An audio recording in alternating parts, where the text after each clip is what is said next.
the Gorgon change in God of War is something that's been on my mind for a very long time. It is a change that has pros and cons, but I feel like the cons far outweigh the pros. So now you might be wondering, what Gorgon change? Aren't the Gorgons the same in every game? And to that I say no, they changed ever since the sequel to the first game came out. And I just want to make one thing clear, I'm not talking about Gorgon types changing or whatnot. I'm not here to compare the normal Gorgons from God of War 1 with the Gorgon Serpent from God of War 3. Although some of the points might still lean towards a comparison being made. So let's see what this change is that I'm talking about. The Gorgons got introduced in the first game of the series. The Gorgons are these really nice enemy types that try to petrify you, they're very fast with their attacks, they're very aggressive. But when you would catch them, you could infinite loop them easily and destroy them. They are very vulnerable once caught, but they are also very tricky to catch. They're not so easy to catch, and once you do, you gotta be careful what you do with them. Now the Gorgons in God of War 1 also had some other cool stuff about them. Different types of Gorgons that are more deadly, you know, the Gorgon assassins. Resource management, where you would grab kill them and they always yield blue orbs. And here's the most important thing, the reason why this video is even made in the first place.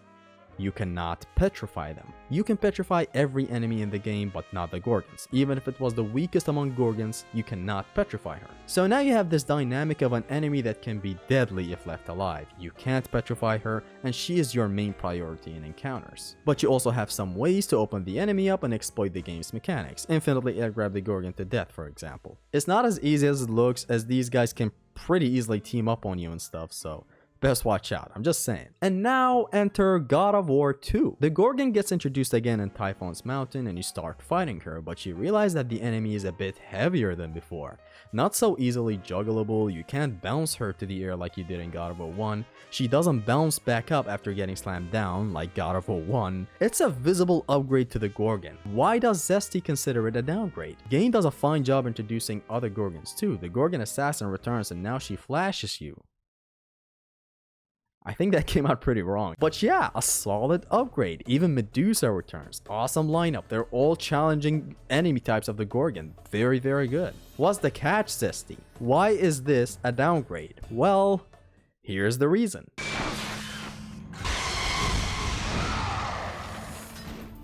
You can petrify Gorgons now. This right here is very iffy of a subject to tackle. This completely trivializes most of the encounters that has Gorgons in them the moment you get the golden fleece onwards. Instead of the encounter being intimidating, it is instead way easier since all you can do is parry the beam and return it to everybody on the battlefield, including the Gorgon herself. So now here, we have a different dynamic of a heavier, stronger Gorgon, strong independent Gorgon, but at the same time, wait until I whip out my cock! The Gorgons in God of War 2 are still challenging all the way until you get the golden fleece. Or should I say, the Gorgons, please.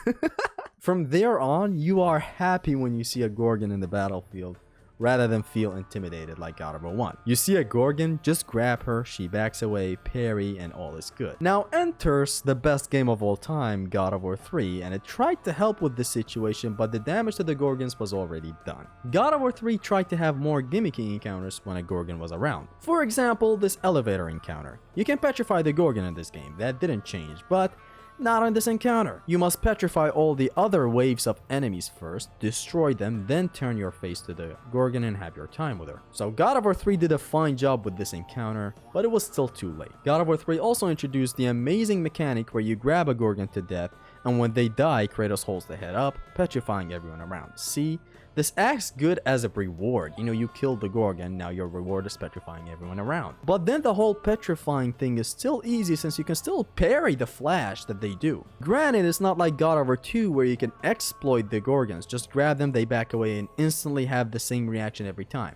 How did God of War 3 remedy this? Introduce a new Gorgon type, the Gorgon Serpent. This one does not beam like the other Gorgons. This one does not back away the moment you grab her and always does a beam or flash like the other Gorgons we're used to. So this right here is a solid remedy, but the problem still stands. You can petrify the Gorgon herself. This stayed for all the other games that came out after God of War 1. God of War 2 kinda ruined it by giving you the option to petrify them. It should have been the grab kill in God of War 3. Like, that should have been in God of War 2, but I guess they didn't think about it at the time. Because that way you get your reward after killing the Gorgon Gorgon rather than exploit the Gorgon so easily and trivialize the whole encounter. So what we got after God of War 2 made the Gorgons bad, God of War 3 came in. It tried to find a solution.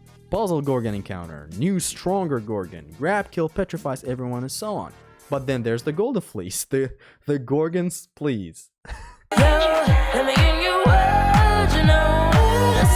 Granted, you're not so easily provoking the flash or beam like in God of War 2, but still.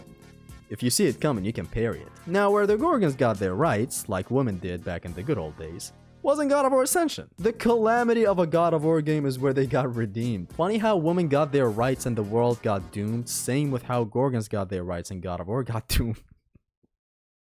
Where the hell is this video going? Why am I going off script like this? This is almost the best crossover in the history of crossovers. But let's come back on script. That's about it. Just wanted to talk about this specific Gorgon change today. There are other cases of God of War 2 changing God of War 1's enemies, and this is the case that I hated. I just wanted to talk about this specific change, being able to petrify the Gorgons. That's it. Gorgons should not get petrified. If they did, make it like God of War Ascension, where the HP of the Gorgon statue is a lot and you can't break it.